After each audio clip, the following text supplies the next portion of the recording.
วนเจ้าบอกลาอายเอ๋ยสิหูบ่ว่าน้องมากินเหล้าเมาไม้ระเบิดความหักอายดึงสลักหลุดไปโอ้พังนั่งให้ซ่อมใจด้วยน้ำดีกรีเหลือแห้งหักอายมอบกายให้สมอายเอ๋ยบัดใจดอมดมกินแล้วกะแซวบินนี้ทิ้งจากความหักเข้าใจเจ็บปวดเต็มที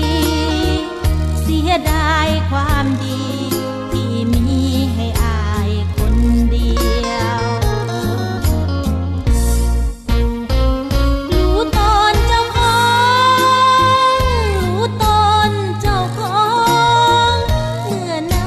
ำตานองบ่มีผู้คนแลเลี้ยวผู้หญิงขี้เมามีเพียงแค่เราเพียวลบความแห้งเหี่ยวลบเกลียวหักจากใจนี้นั่งเฮียงควรเราวันเจ้าจากจร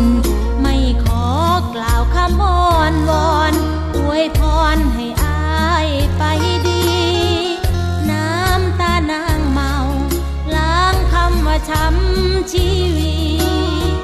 หมดเหล้าขวดนี้สิ้นทีคำว่า